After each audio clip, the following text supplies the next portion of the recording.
Olá, amigos do Logos Apologética, tudo bem? Aqui é o Emerson e nesse vídeo, nós vamos aí refutar mais uma vez, as alegações do nosso amigo Antônio Miranda, o Tonho, pessoal, que essas alegações fuleiras, pseudagem de Jesus ser uma invenção dos romanos, Então, pessoal, desde já peço para que vocês inscrevam-se no meu canal, curtam o vídeo e compartilhem com seus amigos, tá bom, pessoal? Então, pessoal, essa teoria aí, miticista, não é levada a sério por ninguém. Esse pessoal de YouTube, que eu chamo de palpiteiros de YouTube, Tonho, sei lá, esse pessoal todo aí, fala essa alegação de que Jesus é uma invenção dos romanos, certo? Tem até no Twitter, então o pessoal fica falando muito isso, então eles falam muito disso, ó. Sabemos que Jesus Cristo foi um personagem fictício criado pelo Concílio de Nicéia no ano 325 d.C., inspirado em Júlio César para pacificar os pobres do Império Romano. Mais ou menos nessa variação aí, O Tom e outros dizem que Jesus foi mitológico, alega essas bobagens. Pessoal, lembrando que esse pessoal não é levado a sério por nenhum historiador, tá bom? Nenhum historiador tem dúvidas da existência de Jesus, tá? Então, os livros você podem ver aqui na descrição do canal, onde eu trago mais informações. Vocês podem comprar, inclusive, o e-book aqui, o e-book Evidências da Ressurreição de Jesus Cristo, com muitas evidências acadêmicas, tá? Porque é o seguinte, pessoal, esse Tonho aí, o Antônio Miranda, que é um palpiteiro, alega, que não existem menções contemporâneas e historiadores contemporâneos a Jesus, e que os evangelhos foram escritos depois. Aqui é uma palpitaria sem tamanho, conversa de boteco. Mas é o seguinte, eu queria perguntar para esse Antônio Miranda, para esse Tonho, o seguinte, de onde você tirou que é uma exigência historiográfica que um personagem histórico tenha menções, ou seja mencionado, menções por contemporâneos? Porque se fosse assim, Sócrates não seria reconhecido historiograficamente, quer dizer, não existiu, Sócrates não existiu, porque não há menções contemporâneas dele. Há vários personagens históricos que não têm menção contemporânea. Então isso é uma balela desses ateístas firulas, de YouTube, que estão falando, Jesus Cristo não tem menção contemporânea, historiadores contemporâneos que mencionaram Jesus. Pessoal, os evangelhos podem ser levados a sério sim, já falei sobre isso. São um gênero de biografia greco-romana, estilo Bioi, já falamos sobre isso. Todas as recomendações estão aqui nos livros. Todas as referências estão aqui nos livros. Tá? A ideia de que o cristianismo é simplesmente a tentativa do governo romano de criar uma religião oficial é obviamente falsa. Ele já tinha uma religião oficial na qual o imperador era honrado como um deus. Como os pobres seriam pacificados ao abandonar essa religião em favor de uma na qual os cidadãos são lembrados de que devemos obedecer a Deus antes que aos homens? Está lá em Atos 5:29.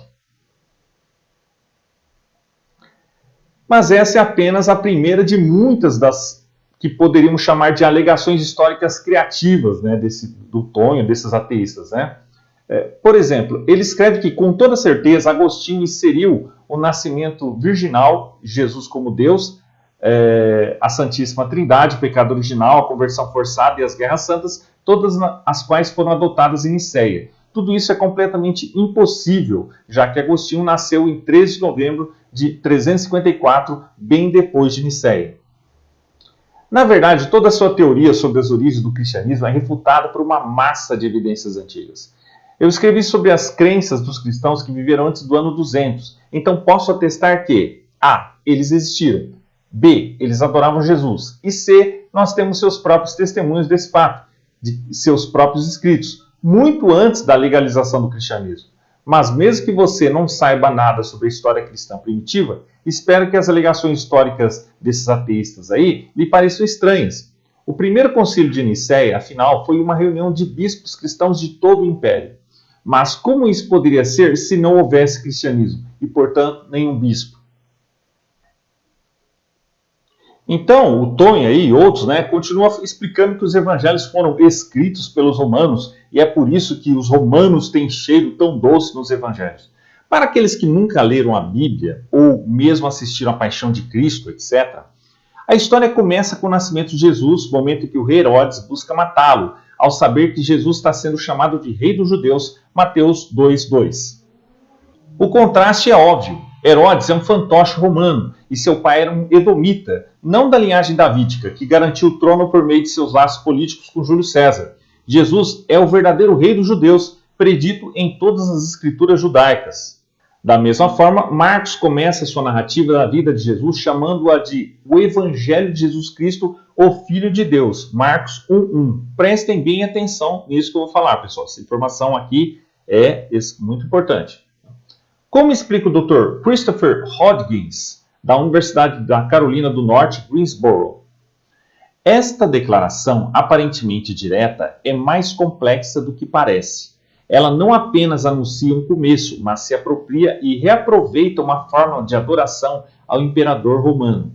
A maioria dos povos mediterrâneos, no começo da Era Comum, reconheceria uma frase grega como esta: Evangelio tou Augusto, Kaisouro huiou tou Theo. O começo das boas novas de Augusto César, o filho do Deus. Estátuas e monumentos eram gravadas com palavras como estas, honrando a descendência de Augusto, de seu pai adotivo, o divino Júlio. A abertura do Evangelho de Marcos é, portanto, repleta de importância teológica e política, pois avisa o mundo romano de que seu senhor César tem um rival no Senhor Jesus. Essa tensão dramática chega ao clímax durante a Semana Santa, quando Jesus é preso e entregue ao governador romano Pôncio Pilatos, Mateus 27 ao 31.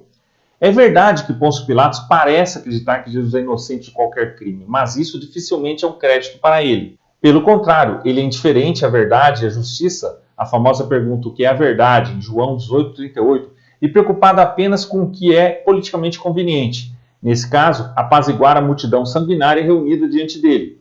E a multidão sabe disso, exigindo que, se soltares esse homem, não és amigo de César. Todo aquele que se faz rei se opõe a César. João 19:12. Então, diante de uma tensão entre a fidelidade ao princípio e suas ambições políticas, o que Pilatos faz?